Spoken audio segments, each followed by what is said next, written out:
지난 2024년 8월 2일 미주 한국학교 총연합회가 창립 42주년을 맞아 개최한 제25차 학술대회는 한국어의 역사적 의미를 조명하고 한국어 보급과 확산을 논의하는 중요한 대회였다.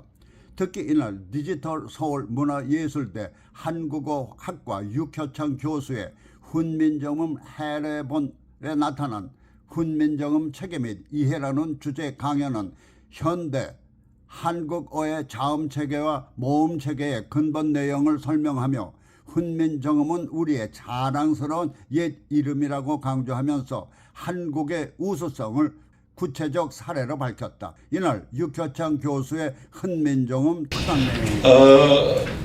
제가 요즘에 그 한국어 한국문화가 K 열풍을 타고 전 세계에서 한국어를 배우려는 그런 사람들이 굉장히 많이 한국에도 오고 전 세계에서도 많이 이제 붐을 이루고 있습니다. 그러면서 제가 관심 있게 보는 것 중에 하나가 뭐냐 하면 우리 훈민정음에 대한 다른 나라 어느 나라고 내가 구체적으로 얘기를 안 하겠습니다. 굉장히 말도 안 되는 얘기로 폄훼하고 그런 것들을 제가 많이 보고 있어요. 여기 참석한 분들 중에는 한국학교 선생님도 계시지만은 차세대 우리 학생들도 많이 있어서 요 내용을 보게 되면 굉장히 자긍심도 가지지 않을까라는 생각을 가져봅니다. 우리가 훈민정음이라고 보통 하면 교재 23페이지에 보시면 제가 또 이어서 오후에 강의하는 내용도 관련된 강의로 훈민정음에 대한 소개를 잘 하고 있습니다. 그거는 그 내용 23페이지에 있는 내용으로 대신하고요. 밑에 있는 생각하기는 펼쳐보신 김에 이따 강의 오실 분들 꼭 읽어보시고 그거에 대한 답을 이미 알고 계시면 꼭 참석하셔서 제가 마련한 선물도 받아가시기 바랍니다. 제가 여기 오늘 올 때요 그냥 온 게 아니라 여기 소개해드리는 훈민정음 해례본 같은 경우는 거기 소개해드린 대로 국보 75이자 유네스코에 등재된 세계기록문화유산이죠. 그러니까 언해본도 같이 우리가 이제 오늘 소개해드릴 텐데요. 이 해례본과 언해본이 각각 합본으로 돼가지고 이렇게 한 권으로 제가 자비드려서 영인을 해가지고 전 세계 다닐 때 갖고 다닙니다. 그래가지고 꼭 연수 때 드리고 있는데 이게 이제 옛날부터 제가 갖고 다니던 거였었는데 다 소진이 돼서 다시 이렇게 새롭게 인쇄를 해가지고 갖고 왔습니다. 밤새면서 여기까지 제가 도장까지 찍어놨기 때문에 이따가 강의실에 오시면 같이 귀중한 언해본과 해례본 원본을 차지하시는 행운도 가지실 수 있을 것 같습니다. 자, 제가 제목 정했는데 굉장히 고민을 했습니다. 훈민정음 해례본과 언해본의 원문고찰, 원본에서 등등 하다 보니까 너무 좀 무거운 것 같아서 여기 참석하신 분들이 훈민정음 해례본과 언해본에 대한 의미를 좀 아시는 차원에서 제목을 이렇게 정해봤습니다. 제가 빠르게 넘어갔다가 다시 올 거니까 여러분 이렇게 보시면서 교재하고 나중에 여기 배운 내용을 나중에 교재 부록에 33페이지인가요? 제가 부록을 다 거기 캡처해가지고 다 해놓은 게 또 있으니까요. 다는 아닙니다. 그 내용이 일부 중요한 내용을 캡처해서 제가 해놨으니까 나중에 거기서 한번 찾아보시는 그런 한번 시간을 또 가지시고요. 자, 이거 넘어가고요. 프로필은. 자, 이거 그냥 넘어갑니다. 다시 올 겁니다. 자, 훈민정음 해례본과 언해본을 이거 비교하는 건데 이것도 넘어갔다가요. 자, 우리가 아무래도 여러분이 익숙한 건 이거지 않을까요? 훈민정음 언해본의 예의 부분에 어제 서문이라고 해서 세종대왕께서 지으신 서문. 제가 읽으면 그러실 겁니다. 그죠? 나란 말씀이 뒷기에 따라 문자로 서로 사마티 아니할세. 이런 전찰 어린 백성이 느리고 좋을 빼이셔도 마참내 제 뜻을 실업해도 못할 놈이 아니라 내일을 위하여 어여삐 어겨 새로 28장을 맹가노니 사람마다 헤었으면 이가 날mus음에 뼈난피 하고자 할 따름이라. 여러분 다 귀에 좀 익으시죠, 그죠? 근데 보는데 약간 좀 지금 현대어는 아니죠, 그죠? 이게 바로 우리 훈민정음으로 쓰여진 훈민정음 언해본의 일부죠. 그러면 여기서 한 걸음 더 나가서 보면 바로 이거는 지금 현대어로 번역하는 거죠. 그죠? 다 알고 있는 내용입니다. 우리 젊은 학생들도 보면 자, 해석한 내용이에요. 나라의 말이 중국과 달라 문자가 서로 통하지 아니한다. 이런 까닭으로 어리석은 백성이 말하고자 하는 바가 있어도 마침내 자신의 뜻을 펼치지 못하는 사람이 많으니라.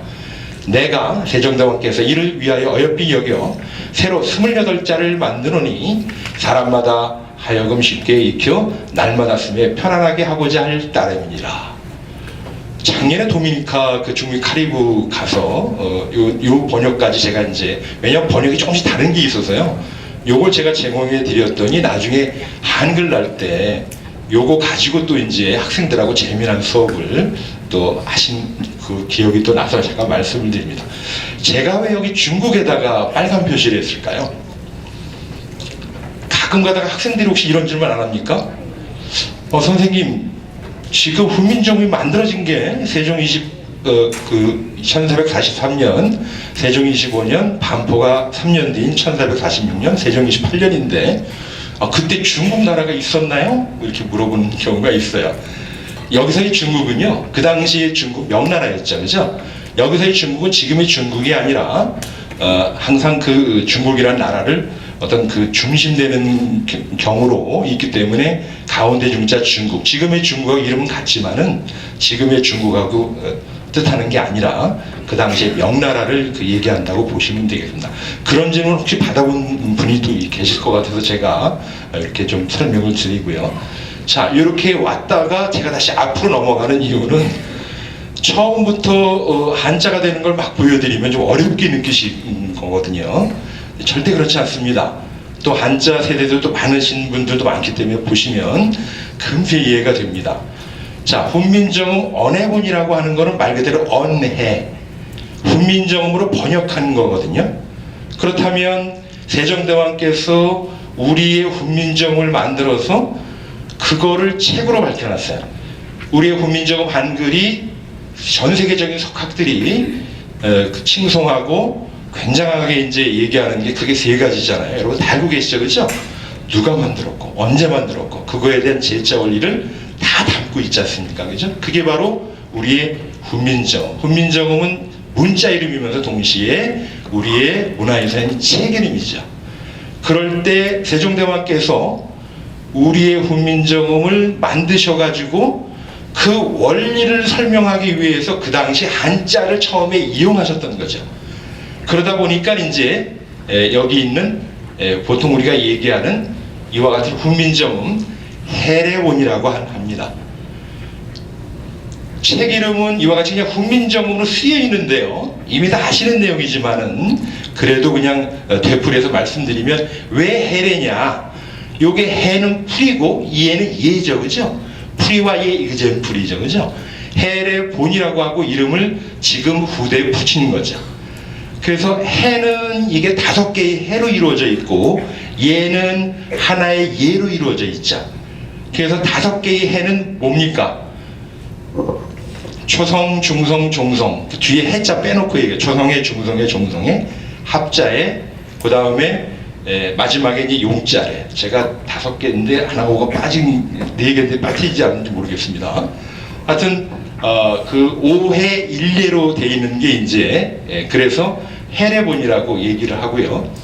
훈민정음 이 해례본이 어떻게 구성되어 있냐면 여기 있는 이 부분이죠. 아까 제가 읽었던 국지여음 이호중국 여문자 불상여통 고우민 유소요건 이종부득 신기정제 다의 여위차 이게 나여자죠. 내가 이를 나 여위차 민연 신제 28자 욕사인인 이스 편호일용 이 한자 세대 분들은 보시면서 아까 제가 번역본 한부분하고 이렇게 비교해 보시면 아 그거구나라고 이제 느끼실 텐데요. 이 부분을 이제 보통 뭐라고 얘기하냐면 세종대왕께서 쓰신 서문이다. 그래서 어제 서문이라고 얘기하고 여기 기역부터 시작해가지고 쭉 나가다 보면 요렇게 요 반치음자까지 초성자라고 해서 17자가 되고요. 아의 오아요 요야요 모음자가 돼서 이게 11자입니다. 17 플러스 11, 28이죠. 그죠? 28. 그런데 새로 28자를 맹가노니 그러셨어요. 근데 보통 우리가 요즘에 이따가 또 나오겠지만은 보통 자음과 모음으로 일컬어지는 것 중에서 자음이 초성과 종성이 있잖아요. 그죠? 그렇죠. 중성은 모음자라고 얘기하고, 그런데 세종대왕께서 보통 지금은 자음 모음하지만은 그 당시는 초성과 중성과 종성을 한꺼번에 생각하는 그 다음과 같이 왔다 갔다 하는 설명을 좀 드릴게요. 여러분 편의를 위해서. 자, 훈민정음 해례본에 또 이따가 또 확인되겠지만 뭐라고 되어 있냐면요, 범자필 합의성음이라고 되어 있습니다. 자, 여기 자자와 음자가 굉장히 포인트인데요. 무릇 글자라고 하는 것은 합해야지만이 음절 소리를 이룬다 그랬습니다.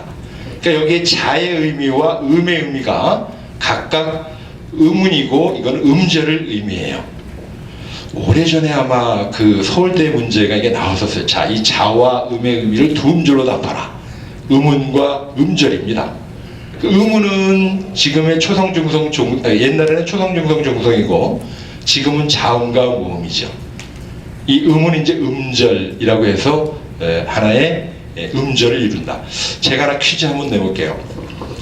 우리의 그 훈민정음은 영어 알파벳처럼 사실은 그냥 쭉 풀었을 수 있는 음소 문자입니다. 세종대왕께서 충분히 풀었을 수 있음에도 불구하고 요즘 그 제가 이제 엊그저께 우리 노영희 사장님께 들었는데요.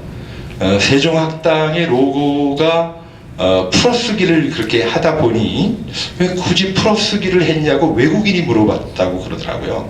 그 나름대로 이제 유명한 디자이너가 하면서 그렇게 이제 풀어쓰기를 한 경우인데, 사실은 오래전에 우리가 1933년에 그 조선학회에서 한글 맞춤법을 정할 때 그때 즈음에 이 풀어쓰기가 굉장히 많이 논의가 됐었어요. 풀어쓸 수 있는 우리의 문자하지 않느냐. 그래가지고 막 풀어쓰기 열풍이 막 불고 막 학자마다 막 하고 약간 뉘었으면 된다라든가 뭐 그러다가 결국에 가지고는 세종대왕께서 얘기하신 범자필 합의성은 음절을 만들어서 쓰는 거.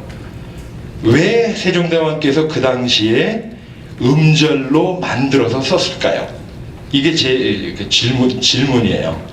누군가 아시는 분 있으면 잠깐 답할 수 있는 분 손들어서 한번 얘기해 보세요. 왜 세종대왕께서 그 당시에 당연한 거 아닐까요? 라고 하면 지금 시각이죠. 그 당시에서는 초성, 중성, 종성을 만들어서 하나의 음절로 만드는 방식은 지금으로 보면 굉장히 탁견이에요. 어우, 진짜 훌륭한 방법. 왜냐하면 가독성 면에서 봤을 때는 음절로 했을 표기 방식이 지금 굉장히 그 풀어쓰기보다 그렇잖아요. 그죠? 이거는 여기서 우리가 해답을 구할 수가 있습니다. 자, 지금 이게 뭐냐면요. 요거는 우리가 처음에 봤던 훈민정음 해례본이고요. 요거는 훈민정음 보통 언해본이라고 얘기하는 거를 제가 비교해 놓은 거예요. 훈민정음 해례본과 언해본의 차이는 말 그대로 세종대왕께서 우리 훈민정음을 만드셔가지고 한자로 표기를 했지만은 거의 동시에 이것을 훈민정음으로 번역해서 만든 것이 이제 훈민정음 언해본입니다. 예를 들어서 훈민정음을 세종어제 훈민정음이라고 제목만 살짝 좀 다르죠, 그죠? 근데 여기 보면 국지어음이라고 하는 게 여기 있어요. 국지어음. 그리고 이걸 하나 내려써가지고 나란말싸미 해석한 겁니다. 그래서 언해본의 책의 구성은 이렇게 되어 있습니다. 세종어제 훈민정음, 세종님께서 제시한 훈민정음이고, 요게 제가 책 안에도 있으니까 뒤에 안 보이시는 분들은 보시면서 보면 옛날 말이지만은 읽어가면서 우리가 가슴속으로 이해가 됩니다. 제가 한번 읽어볼 테니까 전혀 이해가 안 되지는 않을 겁니다. 보세요. 재는 글 짓을 시니, 글을 짓는 것이니. 이해되시죠? 그죠? 그 다음에 어제난, 임금 지으신 글이다. 임금이 지으신 글이다. 그렇게 이제 번역을 바로 붙여놨어요. 그 다음에 후는 가르치시오. 후는 가르치시는 것이고, 미는 백성이고, 음은 소리이니, 훈민정음은 백성 가르치는 바른 소리라. 여러분 뭐 이해 안 되십니까? 되시죠, 그죠? 그러니까 우리의 옛 문헌을 보면, 특히 언해본은 읽어가면서 그냥 해석이 돼요. 그리고 그 밑에 국지어음, 그래서 국은 나라이라, 나라를 뜻하고, 지난 입겨지라, 언한 말싸움이라 해가지고 요 하나하나를 다 번역을 해놓고 하나 내려서서 나란 말싸움이. 그래서 요것만 아까 추려가지고 여러분께 보여드린 게 나란 말싸움이 뒷기계다라 문자로 서로 여기 있는 부분을 요렇게 번역했을 때 양이 많아질까요? 적어질까요? 많아지죠. 그죠? 많아지죠. 그래서 훈민정음의 예의라고 하는 부분이 제가 일일이 시간이 없어서 못 보여드리지만은 책으로 이렇게 넘겨보게 되면 한 페이지로는 하나, 둘, 셋, 네 페이지 정도가 예의 부분이에요. 그런데 훈민정음 언해본이라고 하는 언해는 몇 페이지 정도 될까요? 그 네 페이지 채 안 되는 부분을 번역했는데 언해본은 페이지로 지금의 페이지 쪽으로 따지면 얼마나 될까요? 상당히 많습니다. 상당히 많아요. 그런데 여러분, 우리가 보통 얘기하는 이 훈민정음 언해 해례본이 우리의 손에 없었다고 생각을 한번 해본 적 있으신가요? 너무 잘 알고 있기 때문에 제가 아는 거는 생략하고 이제 핵심으로 막 넘어갑니다. 1940년에 안동에서 발견이 됩니다. 1940년이면 언제예요? 일제강점기 때죠. 일제강점기 때인데 그때가 어느 때입니까? 엄청난 문화말살 정책으로 거의 극에 달할 때입니다. 그때 1940년에 안동에서 우리의 훈민정음 원본인 해례본이 발견이 돼요. 근데 만약에 그 발견된 게 일본 손에 넘어갔다면 지금 아직도 우리가 그걸 손에 못 볼 것일 겁니다. 근데 그 원본을 지금까지 우리의 남겨놓으신 우리 훌륭한 선조분이 누구세요? 간송 전영필 선생님이시잖아요. 그 간송박물관, 개인 박물관에 지금도 우리의 훈민정음 해례본이 거기 있습니다. 그리고 제가 갖고 다니던 이게 옛날부터 거기 있는 거를 영인해 가지고 갖고 온 것이고, 그리고 제가 이게 조금 그래도 아무리 바빠도 소개해 드려야겠죠. 제가 여기 훈민정음이라고 좀 책이 작잖아요, 그죠? 이거 굉장히 의미 있는 책이에요. 여러분 한글학회라고 들어보셨잖아요, 그죠? 우리나라에서 100년이 넘는 학회가 한글학회입니다. 그 한글학회에서 오래전에 이 펴낸 책이에요, 이게. 쉽게 해서 작게 거의 훈민정음 원본에 맞춰서 펴낸 책입니다, 이게. 그래서 요걸 이제 내가 일일이 못 보여드리는데, 훈민정음 책이 그 당시 어떻게 제작이 됐냐 하면 목판본이죠. 목판본이기 때문에 이렇게 그 인쇄를 해가지고 반을 접었어요. 반을 접어서 책을 만들다 보니까 두꺼워지겠죠, 그죠? 그런데 책을 오래 많이 보다 보면 어떻게 될까요? 달아서 낱낱이 떨어지게 되면 한 페이지 넘길 때마다 그 뒷장이 빈장이 되겠죠. 빈쪽이 되겠죠, 그죠? 훈민정음 발견 당시에 이게 너덜너덜해가지고 이제 발견이 됐는데 그 안에 많은 글들이 쓰여져 있었어요. 그 안에. 그러니까 맨 처음에 모르고서 보고 난다고 다 붙였는데 나중에 이렇게 학자가 보니까 거기에 우리의 훈민정음으로 쓰여진 뭐 최초의 우리 보통 홍길동전이라고 얘기했는데 그 이상 것도 막 나오고 별게 다 나온 거예요. 그래가지고 복원했다가 나중에 이제 다시 보고 막 그랬는데, 이따가 시간이 있을지 몰라서 잠깐 말씀드리면, 이 훈민정음 지금 원본을 우리가 갖고 있는데요. 이 북한도 없습니다. 최근에 상주본을 갖고서 뭐 누가 숨겨가지고 그러는데 그런 얘기하지 말고요. 유일본 갖고 있는데 발견할 당시에 사실은 페이지로 보자면 하나, 둘, 셋, 넷, 두 장이 사실은 없었어요. 그게 찢겨져 있었습니다. 근데 지금 보이는 건 뭘까요? 그 당시에 발견한 분이 그걸 복원을 했습니다. 그 당시 유명한 서예가가 근데 옛날 책하고 그 좀 똑같지 않을 텐데요. 똑같이 풀죽을 써가지고 똑같이 막 누렇게 만들어서 이렇게 했는 것이 여기 좀 있어요. 보여드릴게요. 맨 뒤에 제가 이제 요겁니다. 요거 보시면 요거는 그 후민정음 해례본의 사진본이에요. 그럼 아까는 왜 허였냐? 그거는 그 후민정음 그 해례본의 간송박물관에 있는 거를 가지고 약간 깨끗하게 해서 만든 형태고, 요거는 간송박물관에 있는 거를 사진을 찍은 겁니다. 그래서 요 사진 찍은 거를 보게 되면 이게 옛날 건데 그 색깔은 누렇지만은 깨끗하잖아요. 지금 여기까지요. 근데 요게 페이지로 보자면 하나, 둘, 셋, 넷을 복원한 거고, 그 다음으로 넘어가게 되면 여기 부분이 전부 막 훼손이 되고 막 그랬어요. 그러니까 요 두 부분만 요거하고 그 다음 페이지 부분이 새로 만들어진 부분이에요. 근데 여기는 심각한 오류가 있습니다.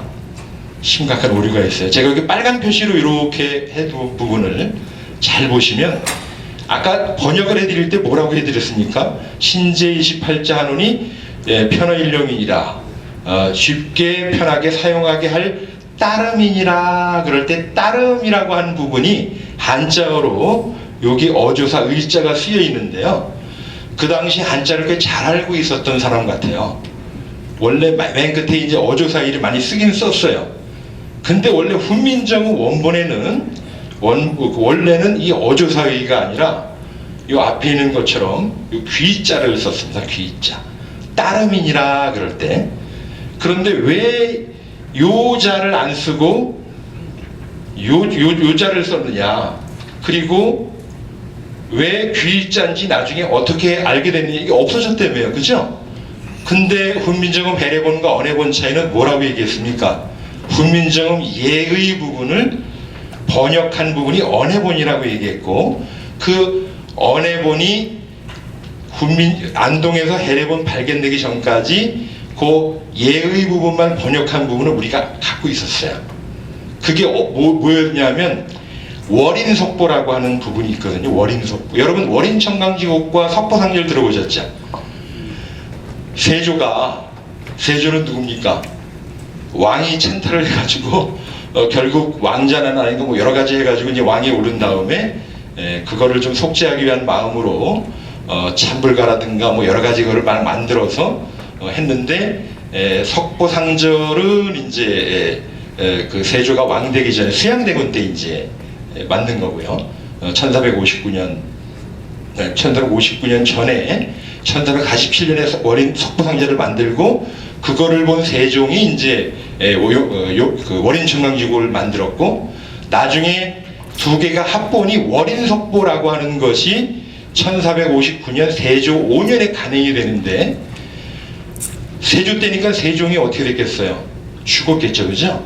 그 이후에 월인석보를 월인청강기곡과 석산절을 합본하면서 월인석보를 만들면서 그 앞부분에 이 언해본을 집어넣었어요. 그래서 언해본이 지금까지 남겨져 있는 부분이죠. 근데 여기서 여러분이 잊지 말아야 하실 것은 훈민정음 해례본의 전체가 아닌 앞부분만 남겨져 있었던 거죠. 그죠? 그러면 앞부분은 예의 부분이라 28자 정도의 기본 설명만 있지, 우리가 이미 알고 있는 제자 원리라든가 뭐 이런 것들이 하나도 모를 때예요. 그러다 보니까 제가 여기다가 일일이 적진 않았는데, 에카르트라고 하는 독일의 그 학자가 1928년에 우리나라도 오지 않았습니다. 그 당시 일본에서 창호기원서를 주장합니다. 훈민정음은 한글은 창어기원설에서 됐다. 그래서 여러분 시골에 가 보시거나 무슨 여러 격자창에 보시면 거기서 다 나온다 그렇게 설명했었어요. 기역도 나오고 니은도 나오고 디귿도 나오고. 그러니까 그거를 들은 우리 한국 사람들이 얼마나 신경이 납니까? 야, 그런데 이응은 없지 않니? 아, 문고리 있잖아. 그냥 그런 얘기들이 28가지의 그 말도 안 되는 기원서를 마구 내놓는다고 하는 것은 그만큼 우리 훈민정음 한글이 주목을 받았었죠. 그런데 그걸 뒤집은 게 바로 뭡니까? 바로 1940년에 발견된 우리의 훈민정음이었죠. 훈민정음 해례본이 발견되면서 예의 부분으로만 알고 있었던 언해본 번역본 외에 예의 뒤에 바로 붙여진 게 훈민정음 해례, 오해, 일례 부분이 있으면서 우리가 알게 된 겁니다. 자, 이제는 어느 정도 설명이 좀 되니까 좀 친숙한 뜻에서 앞으로 나가면서 슬슬 한번 설명을 한번 다시 한번 드려볼게요.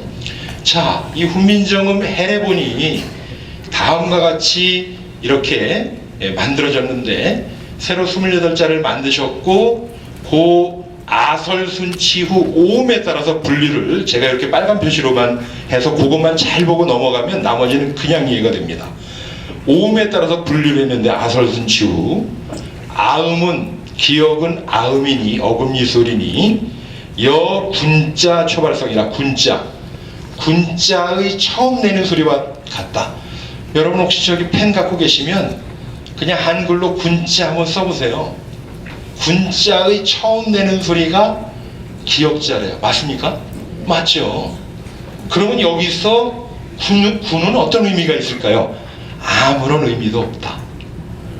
우리 선조께서는 훈민정음 창제가 제가 왜 이걸 강조하냐 하면 여기 전체 주제가 이제 K 등등 역사, 한국어 중요성 얘기한 것처럼 한국어의 변천사, 한국어의 발달사로 봤을 때 가장 획기적인 것이 훈민정음 창제입니다.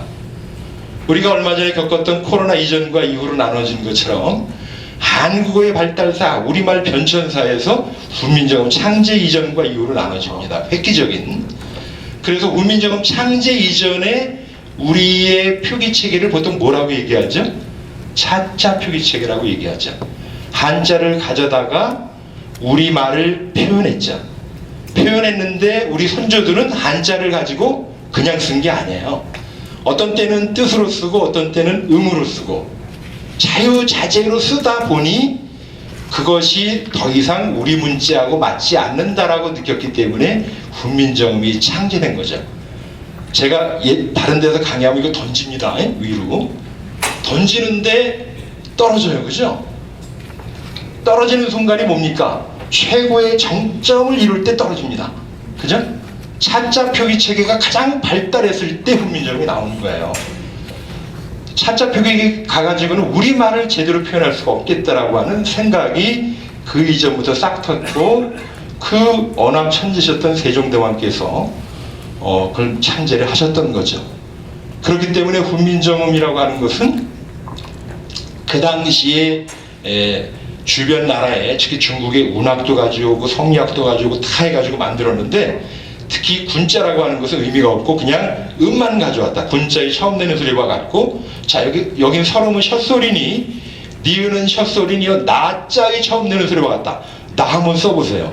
나자의 처음 내는 소리가 니은 소리라는 겁니다. 넘어가서 자 그 다음에 순음입니다. 순음 미음은 순음이니 이어 미자의 처음 내는 소리와 같다. 미자의 처음 내는 소리와 같다. 그 다음에 시옷은 치음이니 이어 술자의 처음 내는 소리와 같다. 그 다음에 이음은 후음이니 이어 욕자의 처음 내는 소리와 같다. 제가 보여드린 요거는요. 제가 보여드린 요 기역, 니은, 미음, 시옷, 이응은 아설순추의 기본자가 돼요. 여러분 이미 다 알고 계신 여기다 이제 가획자를 하게 되면 이제 되는 거죠. 그래서 대표적인 것만 여러분께 보여드렸고요. 그 다음에 이제 그 모음, 그 많은 것 중에서 제가 요것만 조금 스키핑 했는데 한번 보실까요? 아의 이자는 침자의 중성이다. 침자의 가운데 소리다. 그렇죠? 우자는 군자의 가운데 소리다. 이게 같은 자를 또 썼습니다. 그죠? 그 다음에 요는 욕자의 가운데 소리다. 이것도 아까 이제 욕, 이응 설명했잖아요. 그죠? 그리고 여기 가장 중요한 게 있습니다. 여러분 요거 같이 읽어보시죠. 여러분 아시는 글자니까. 그죠? 종성 뭡니까? 부자잖아요. 다시 부자. 부용 초성. 뭡니까? 종성은 다시 쓴다. 무엇을? 초성을 다시 쓴다. 우리가 훈민정음이 창제되기 이전에는 아까 뭐라고 그랬습니까? 요 예의 부분만 있었다고 그랬었잖아요. 그렇죠? 번역된 거. 그래서 요걸 보고 모든 학자들이 저거 종성 표기법이구나 이렇게 생각했었어요. 볼까요? 뒤로 넘어가야 되나? 앞으로 넘어갔네. 자, 이겁니다. 자, 종성, 부용, 초성의 의미는 훈민정음 해례본이 1940년에 발견되기 전에는 저거 그냥 종성표기법 아니야. 근데 훈민정음 해례본이 다 발견되고 책을 다 섭렵한 학자가 무릎을 치면서 아니었구나. 세종대왕께서 이거 종성의 제자 원리를 나타낸 거구나. 자, 아까 17자 나오고 11자 나오고 28자를 만들었다고 하는 게 앞에 있는 28자하고 맥은 같이 하는데 분명히 음을 초중종성으로 나눴는데 종성을 안 만드셨단 말이에요.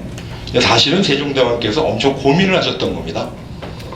지금이야 뭐 자음이 초성종성 같이 그냥 자음이잖아요. 그건 지금 생각이죠.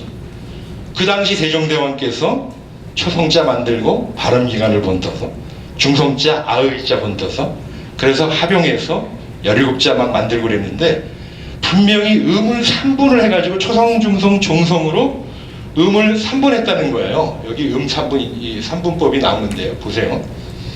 여기죠. 그죠? 아까 잠깐 했던 거. 그 당시 음을 3분했거든요. 초성과 중성과 종성.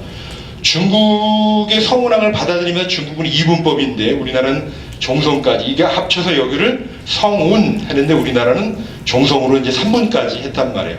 그러니까 세종대왕께서 고민을 하다가 무릎을 탁 치신 거예요. 아이고 이거 고민할 게 아니구나.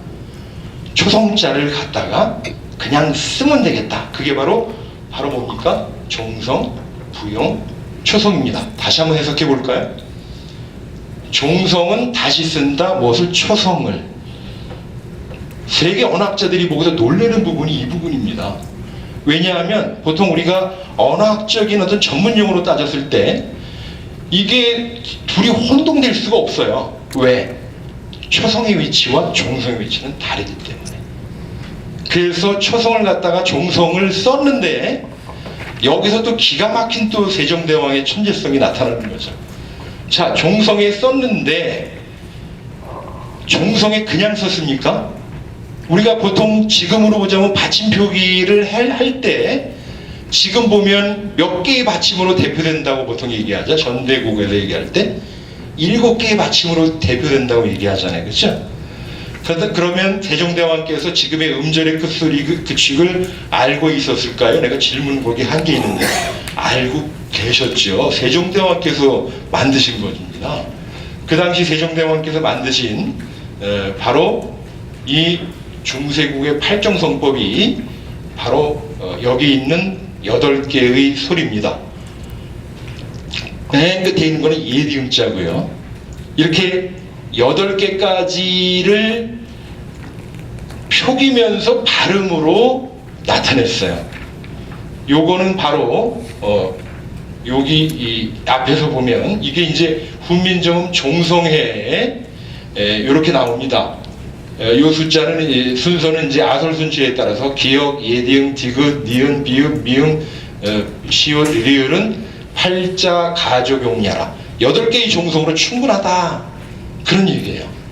그러면서 지금으로 보자면 디귿과 시옷이 사실 같이 들어갈 수가 없죠. 그죠? 현대국어에서는 7개로 대표한다 그러면 예가 아닌 예로 대표된다고 보통 얘기하잖아요. 그죠? 여러분 옷을 입는 날에 옷 그래 놓고서 시옷으로 발음 표기 안 하잖아요. 그죠? 디귿으로 하는 거죠. 근데 그 당시는 같이 넣었다. 표기법을 보면서 발음이다.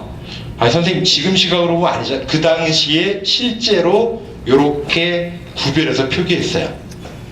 얘는 아니다라는 못, 얘는 연못의 못.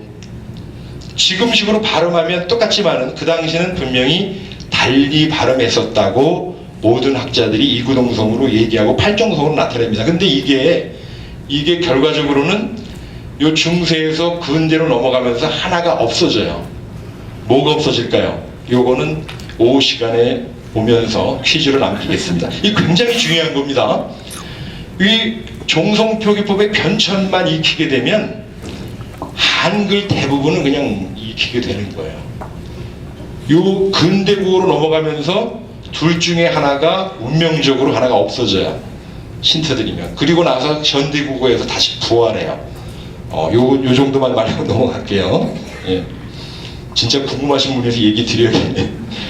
요 디귿이 없어지고 근대국어는 시옷이 남습니다. 이상하다. 왜 디귿이 남고 시옷이 없어져야지 왜 그랬을까?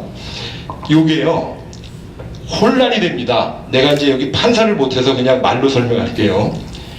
얘가 시옷으로 되기도 하고 얘가 디귿으로 되기도 했어요. 이게 분명히 무슨 이유가 있었겠죠, 그죠? 학자들의 얘기는 분명히 구별 표기를 하려고 노력했지만은 실제 언어 생활에서 두 개가 혼동됐을 것이다. 자, 그러면 근대국어로 넘어가면서 하나를 없애야 된다면 현대국어에서는 얘는 그냥 이응으로 본다면 원래 얘가 없어지는 게 맞는데 이게 진짜 운명적이에요. 근대국어 때 얘가 없어지고 얘가 남아서 쓰여집니다. 요 근거가 나중에 나와요.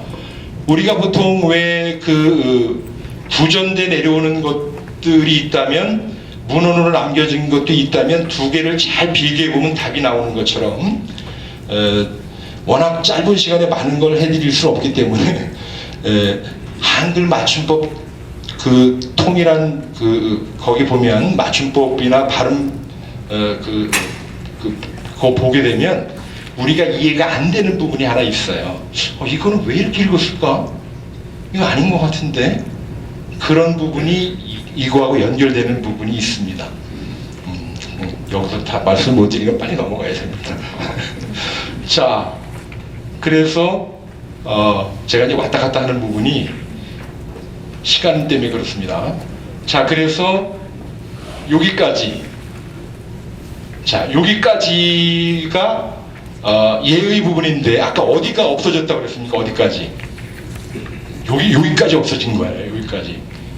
그러니까 장으로 보자면 이게 지금은 쪽이나 페이지로 얘기했지만 그때는 장으로 얘기했거든요. 장.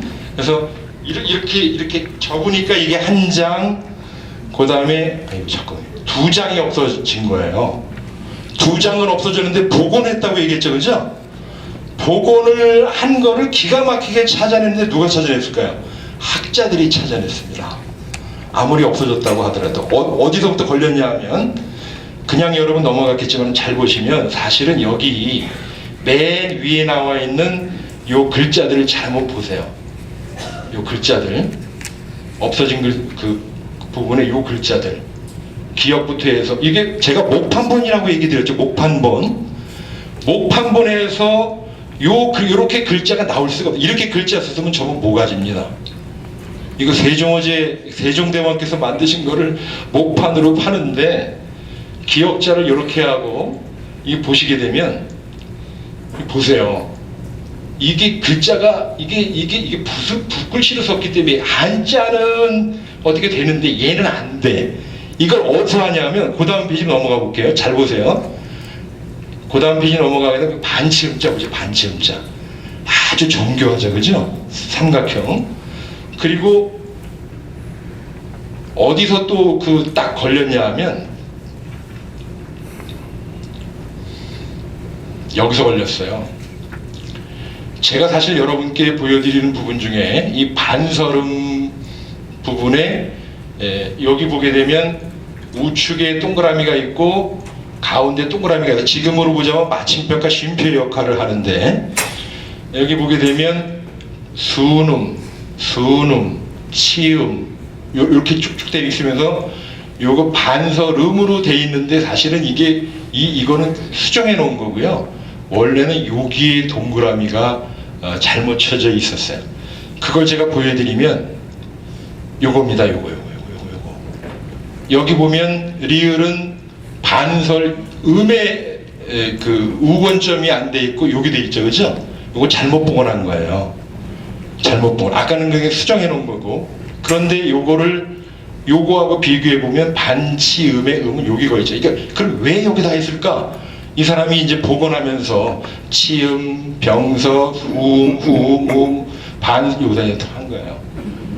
그래가지고 요거 학자가 발견해낸 거겠죠.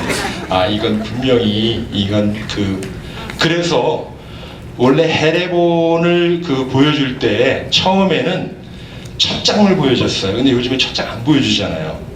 어디 보여줍니까? 용자래 보여줍니다. 용자래. 여기는 안 했지만 여러분 교재에 용자래가 있어요. 그 용자래에 보면 말 그대로 글자의 용예, 우리 훈민정음의 용예가 굉장히 많이 나옵니다. 그러니까 한자보다는 우리 글자가 많이 나오는 부분이 바로 그 부분입니다.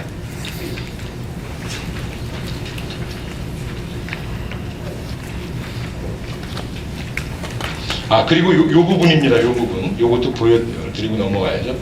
제가 이건 중요한 부분인데, 자, 거의 이제 마칩니다. 해례본과 언해본을 비교하면서 세종어제 훈민정음은 언해본인데 이 언해본의 훈민정음의 이 제목만 보고 언제 만들어졌는지 우리가 알 수 있어요. 이게 세종어제 훈민정음이 빠지고 그냥 훈민정음으로 되어 있는 책도 있어요. 그렇다면 번역본인 언해본이 이 세종어제가 없어지고 그냥 훈민정음이 만약에 있다면 최소한 세종대왕 생전에 번역한 것이라고 우리 이제 학자들은 얘기합니다. 그렇다면 이 세종어제 훈민정음이라고 한 거는 언젠가요? 세종대왕 사후. 왜입니까? 세종이라고 하는 건 묘거든요, 묘. 돌아가신 이후에 붙인 게 세종이잖아요. 원래는 아니잖아요, 살아계실 때는. 그러니까 이게 월인석보의 첫머리에 있었다라고 하는 것을 나타내 주는 것이고, 그렇다면 월인석보 첫머리는 1359년 세조 5년 때 세종이 돌아가신 이후에 세종 때 합본하면서 집어넣은 것인데, 그렇다면 언해본에 이거 말고 또 있느냐? 있습니다. 언해본은 판본이 굉장히 많아요. 그래가지고 이게 세종어제가 없는 부분도 있고요, 세종도 없고 어제 훈민정음 또는 훈민정음, 최소한 세종 당대에 만들어진 것이라고 우리가 알 수 있는 부분이고, 이 세종어제에 세종이 들어가는 것은 결국 우리의 세종대왕 사후로 보통 알려져 있다. 그리고 이것도 해례본과 언해본을 비교한 것인데, 아까 제가 많다고 그랬잖아요. 종성, 부용, 초성을 요 언해본을 하게 되면 요겁니다. 종성은 부용, 초성 하나니라 하고서 요걸 한 내려서 번역하면 내종소리난 다시 첫소리랄 쓰나니라 하고서 이렇게 번역한 겁니다. 번역한 것을 제가 한번 더 보여드리면 요겁니다. 요거 범자필 합의성음도 해례본이고 언해본에 요것을 번역하면 범자필 합의성음 하나니, 그래서 내려서 무리자 무름에 어우르자 소리 이나니, 무릇은 이제 무릇 소리라고 하는 것은 반드시 어울려가 소리가 난다. 40분 지났나요? 사실 아직 안 지나서 5분 남았으니까 40분 안에 강의를 하라고 그러면 절 죽이는 거죠, 사실은. 제가 훈민정음을 전공해서 석박 논문을 받았고, 이 강의를 만약에 하게 되면 이게 석사 박사 이게 하나를 원문을 어떻게 40분 안에 여러분께, 여기 진짜 귀중한 분들 많이 오셨잖아요. 어제 제가 밤 꼴딱 새면서 그래도 뭔가 이건 보여드려야 돼 하면서 제가 이제 막 편집을 했는데, 편집을 하면서도 과연 이게 40분 안에 될까 하면서 이제 막 왔다 갔다 하면서 막 설명을 막 드렸는데 40분이 아직 안 됐다고 얘기를 하네요. 제가 이걸 보여드리면서 여러분께 이제 뭘 최소한 부탁드리고 싶으냐면, 동양에 있는 어느 나라들이 이제 자꾸 아전인수 해석을 많이 합니다. 야, 니네 훈민정음 만들었다며 전부 한문으로만 한자로만 돼 있네. 이런 거 얘기도 막 하고 그래요. 아, 니네 뭐 한글은 그거 뭐 저 발음 기호지 그게 문자냐 이런 얘기도 막 하고 그래요. 굉장히 무식한 얘기죠. 훈민정음 자체가 소리 문자예요. 소리 문자. 그렇잖아요. 소리 글자. 표음 문자가 있고 표의 문자가 있다면 가장 발달된 문자는 표음 문자입니다. 소리 글자. 결국 그 당시에 숨길 수 없는 사실은 그 당시에 혼란됐던 우리의 한자음을 정리하기 위한 목적도 있었어요. 어리석은 백성이 편하게 쓰게 하는 목적도 있었고, 그 당시에 혼란스러웠던 한자음을 바로잡기 위해서 동국정운을 동시에 만들었습니다. 동국정운.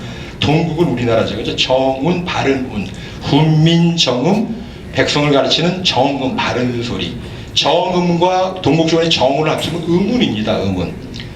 그래서 우리의 훈민정음 한글은 충분히 전 세계에 발음기호 역할도 충분히 해요. 근데 지금은 약간 불완전하다. 왜? 없어진 글자가 4글자가 있기 때문에 그렇다. 그걸 다시 복원해야 된다는 얘기가 많이 있는데요. 제가 국회에서 훈민정음 관련된 그 발표를 제가 빠지지 않고 다 듣고 다니는데, 여기 2가지 이 책을 또 제가 갖고 왔습니다.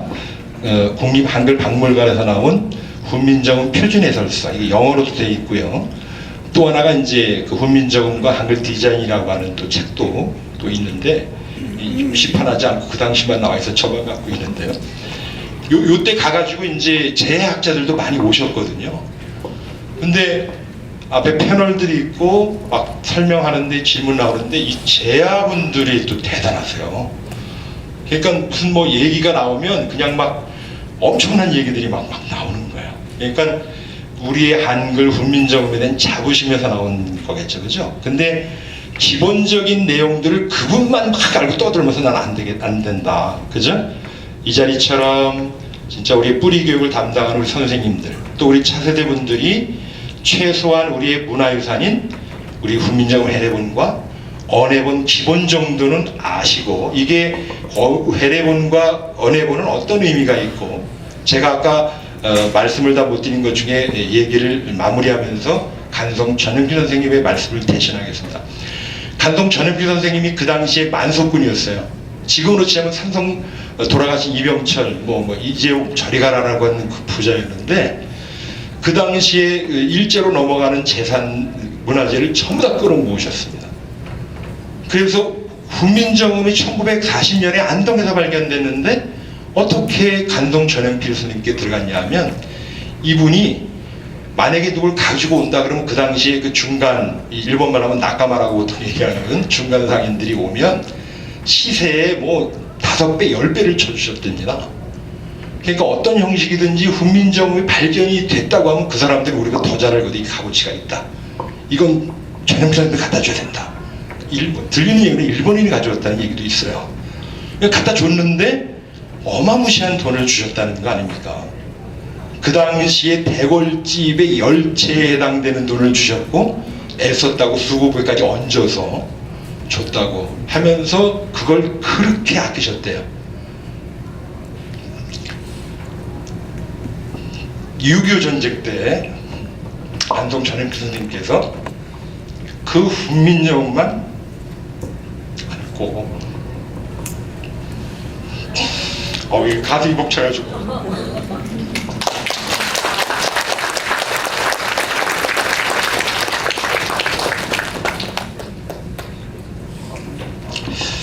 그 오동나무 관에 오동나무로 짠 게 그게 굉장히 습도 조절된대요.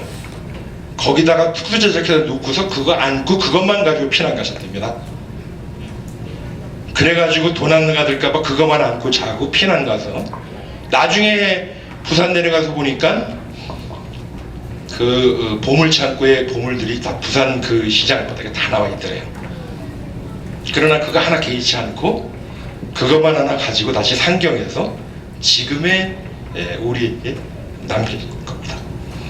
그 일부를 소개시켜드릴 수 있었던 그런 기회가 저한테 있어서 너무 영광스럽고 이제 죄송한 모습을 보여가지고